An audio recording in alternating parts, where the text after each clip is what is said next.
that offhand. I can't remember if they call that a winter chanterelle. It's not a regular chanterelle. But see how it's got that vase-like cap? Yeah, that's unique. Looks like a vase. Yeah. And then these are called decurrent gills. These gills that go down what's called the stipe area, although they do terminate right there. All right, so what we have here, these aren't huge examples, but there's quite a bit of it in here. Ow! Oh, that hurts. Its Latin is Medulla Virginiana, which I don't know what it translates to exactly. It's medicinal. They have it medicinal. The common name is Indian cucumber, and you can, this time of the year, see, it starts to have some little like berry seed pods up here. And notice how it's got this, almost like it's a little ballerina with a tutu or something on, right? It's got a little dress. You follow what I'm saying, Ryan? Yeah, I am. Yeah. And then it's got this. Caught my eye. And it's got this everything at the top. So. Pretty neat. Is that eatable, Mike, or no? Yeah, that's why I'm showing it to you. Okay. In case I die and you forget how to get out of here, you can survive in here. There's these things all over the place. So that's what it looks like. It's like a little parsnip or something. It tastes a bit like a sweet cucumber. So we find this ginormous ash tree. Look at this thing. Here, look up, look up. Wow. Holy moly.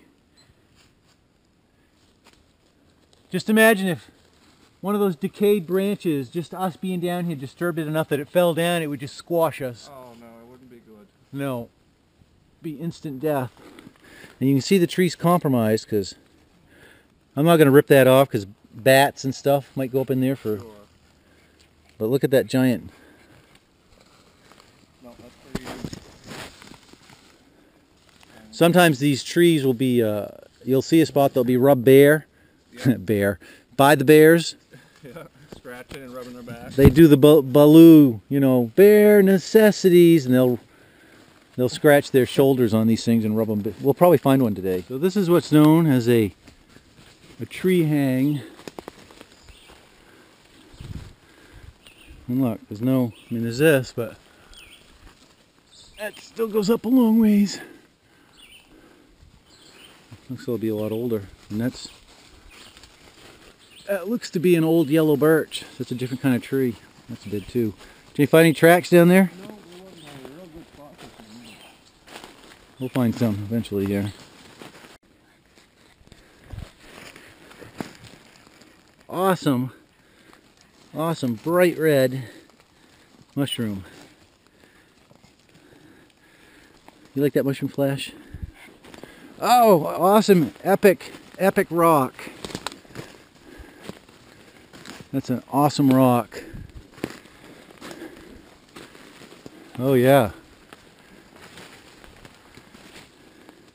Tracks of the glacier right there. Yeah. It's probably an elf house. Alright, so when you find these rocks, you go over and you put your hand to them and you see if the rock is, I don't know, doing anything weird. Or you talk to the rock just like you talk to the trees. Isn't that right, Flash? See, Flash is doing it. He's got both his paws on the rock.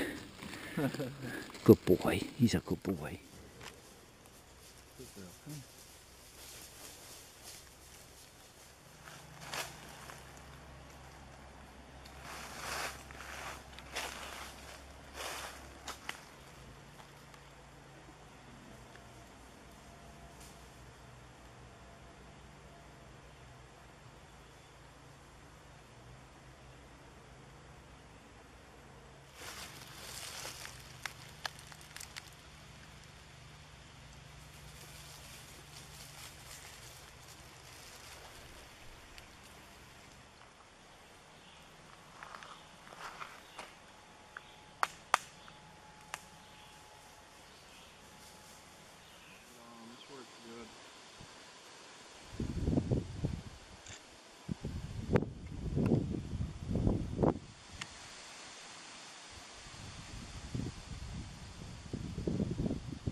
As you may be able to make out, we are on a moose superhighway.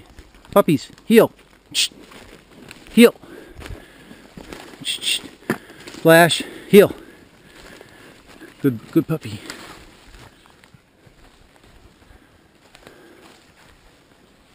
So I would, it's a good tactic to find a well-worn game trail and move through the environment looking for things that shouldn't be there, I guess. See, some people will come to a spot like this where you've got clearly something's gone up and down through here, but they'll mistake it, like this is a moose, and they'll mistake it for something bipedal.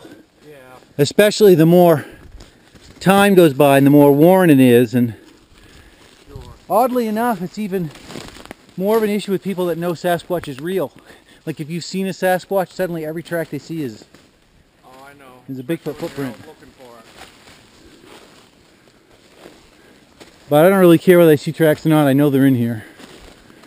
I just know it. There's absolutely no question in my mind. What's that? Footprint and stick structure myself, so. Oh yeah, only 15 miles from here. You found your track and stick structures. Yeah. Well, 15 or 20 miles. The footprint was about 18 inches. Wow. Yeah, I found a couple really. First time we ever really got in here deep, I found 3 large tracks. Well, 3 different size individuals, and the biggest one was, unfortunately, I didn't measure it, but it was huge. And Lady Case-Art too. And there was shortly thereafter that, a bit further up the stream, is where she had her first her first encounter with one.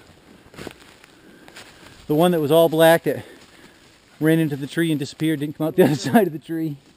I think this right here is called a scarfomorph. That sounds like something I just made up on the spot, doesn't it? Scarfomorph, or a sci-fi term. This is would have been a huge yellow slime mold, which has since they'll be dark inside. Look at that! Oh my gosh, that's amazing! That's incredible. So this is a example of altruistic behavior in colony creatures. These slime moles actually have a better ability to navigate T-mazes than we do. They never make a mistake. It's like they can see the future or something. Now, when this was alive and doing its thing, it was formed of a whole bunch of little creatures like amoebas, but they get a signal when it's time for it to go into a fruiting body, and like these top ones sacrifice themselves to be the protective layer. This black stuff in here are the actual spores, and so it formed like a stalk and a base. So some of the creatures, like, almost be like if you had to climb a fence to get out of prison, and I would get down and be a stepping stool for you, but I would be caught in prison. That's kind of what happens here. Oh, boys. But you wouldn't even hardly notice that going by, would you? No, you And wouldn't. I mean, this is like an incredible, amazing creature with a very high level of intelligence for what it does. Yeah, Like it's a Blue, genius right in what it does. Hey, puppies! Go on, Blue! Oh, good job, guys. Good job coming back. Yes, good job. Blue's usually the last one. Blue. There's our time, and then there's blue time. Now, how strange is that? You got a little square. Look at that. You got a little square block. Almost like a marker or a gravestone or something.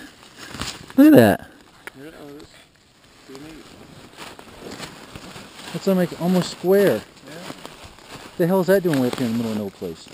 Tombstone for the Sasquatch. There you go. Let's come back up here and excavate. That's really weird. It's a weird rock. There's a lot of weird rocks up here. Hallelujah! Praise Buddha! 2,059 feet. We broke the 2,000 foot barrier. That means we've gained what? What do we start with? 13? 14? Yeah, it was right around 14. So we've gained about 600 to 700 feet in elevation. And we've traveled 1.6 miles. 1.64. Wow. By the time we get out of here, we'll have hiked 3 miles in trackless terrain. Yeah, It is trackless, isn't it? sure is. Am I kidding about the remoteness of this place, Ryan? No, you're not. You can vet my location now that I've taken you to the secret location. Take it to my grave. And where are we at? Derek for real! Yeah, over at his place. Derek for real! Yeah, he's a good guy. If you guys know what that reference is, let me know. We'll see how many know. Hey, wow, there's like round circles.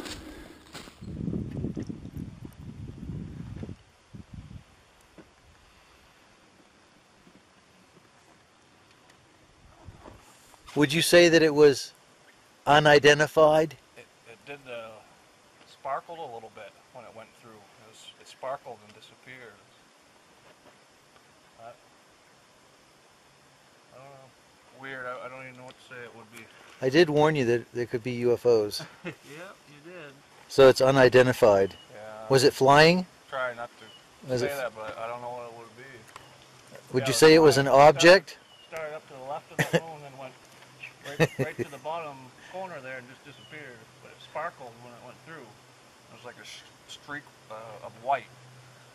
And it's not even dark yet. That's when they really Wow. do their crazy stuff. Man, I wish you would have seen that. That was crazy.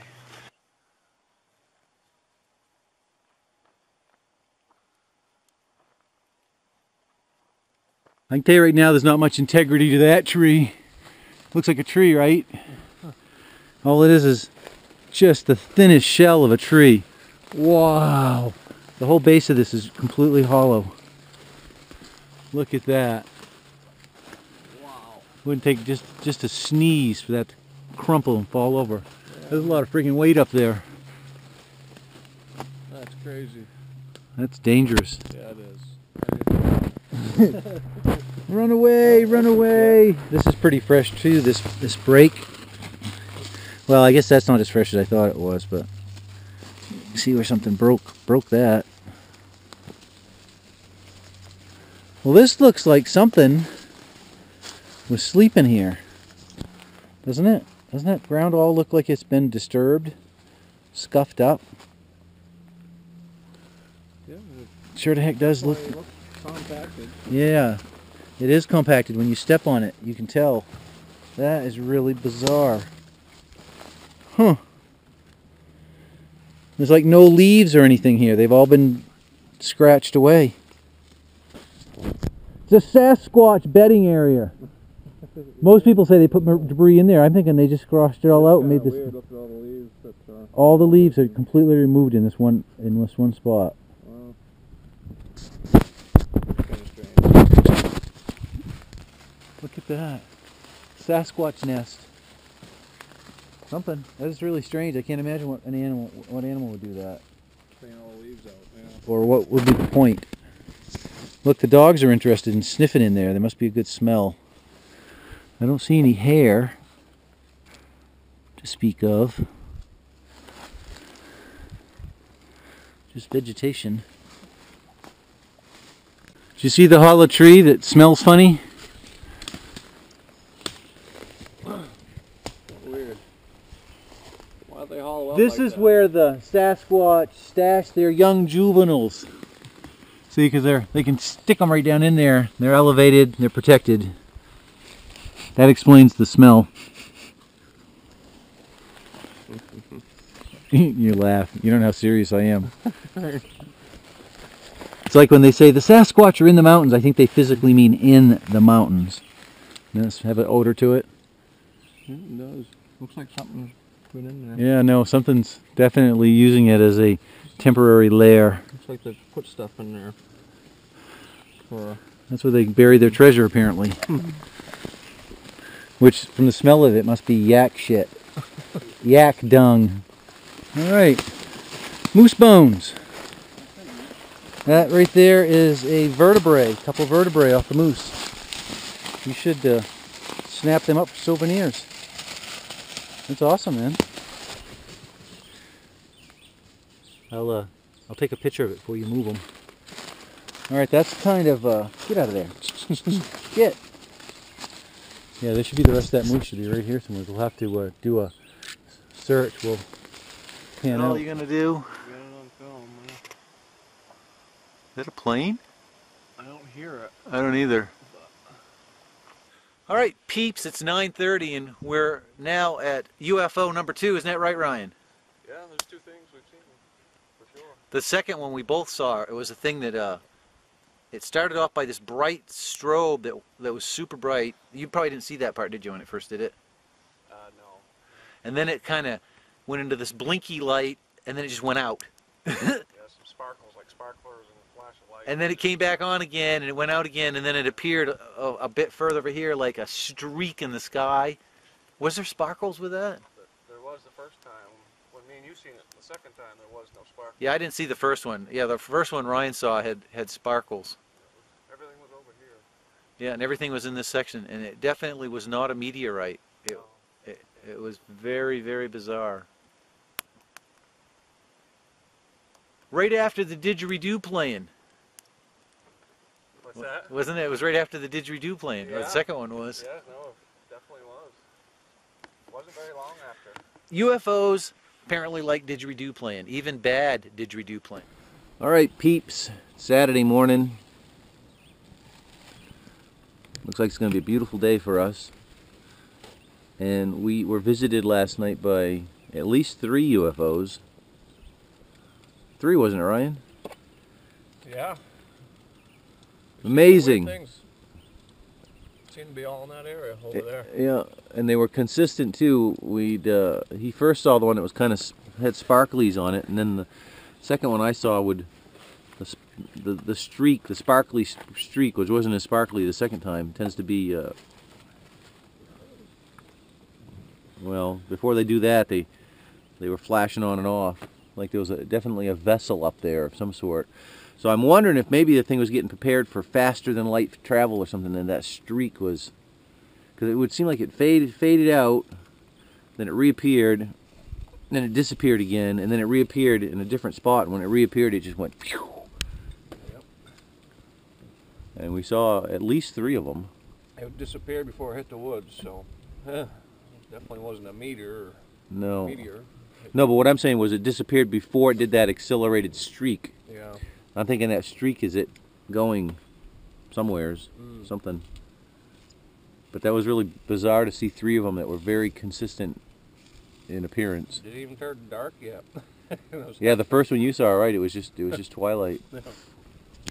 And we are headed just over Ryan's head, maybe to the right side. We might just go directly in, but we're gonna hike at least a mile in, maybe a little more than, probably about a mile in. We're gonna hike a mile in, and then we're gonna go either to the right or to the left. I haven't decided yet, and then we'll come back on a parallel track. So we'll cover probably 3 miles anyways, maybe a little bit more.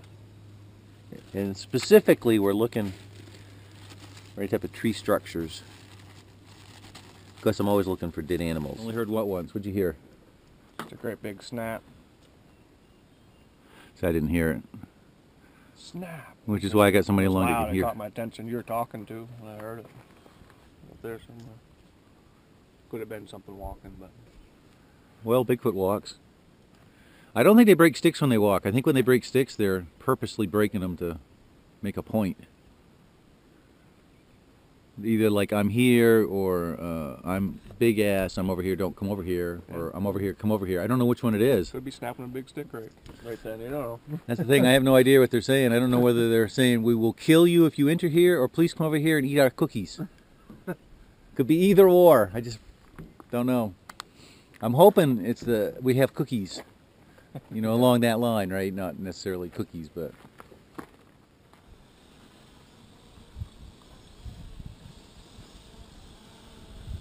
I guess he's got it working.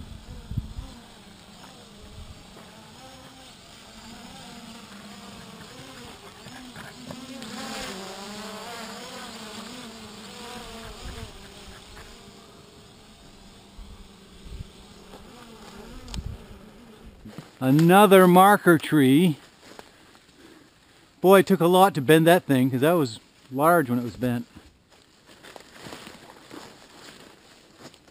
The hell? That's really bizarre. That's a massive sugar maple. Acer saccharum. If you want to sound fancy.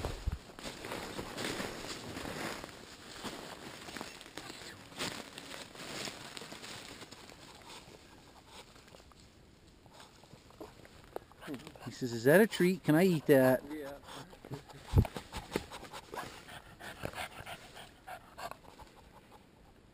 Oh my God. That's like epic. That is an epic rock. Look at this thing. And it has a stick leaned up against it. No shit. Look at that. And there's like nothing up here where that would have come from. Look at this. That's pretty cool. And it didn't grow there. Look. No, Look. It's been drove in, stuck in there. Wow. Oh. Alright, I'm going to GPS this so I can find this rock again. This is cool. It's a magnificent rock. You can make a heck of a shelter here. Oh, yeah. That's like the start of a shelter. Look at the size of this rock, guys. Ta-da! It's the best rock we found all day. Yeah, It is. that's a big one. It's a cool one. Or an erratic. Tracks of the glacier. Or it's the remains, it's the cornerstone of an ancient civilization predating the glacier. Which is why these rocks look like they've been quarried.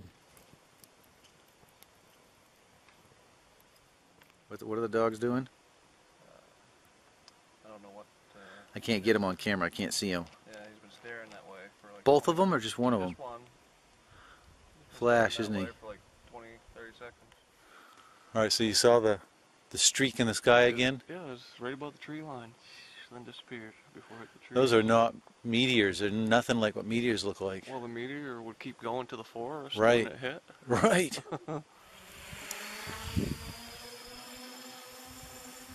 I'm gonna start recording. What's going on?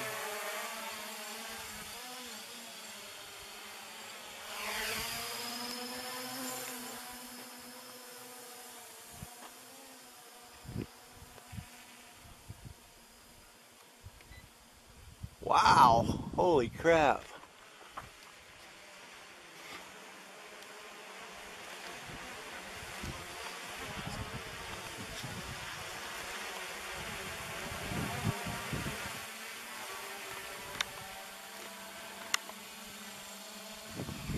Try to get a few pictures here for you. Why are you having a hard time? I don't get it. Cool. Yeah. Yeah, she's having a hard time with satellites up here, but usually I can fly this thing everywhere. So what it just did now, it was like whoop. Oh, she's still, yeah, she's like, she didn't calibrate right. Oh, watch it pop. Nope. Nope. Watch it, Mike. Shut off. Holy.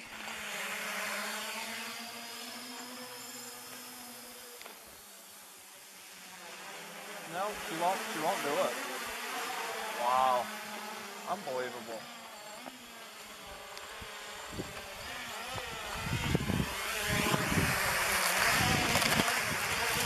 No.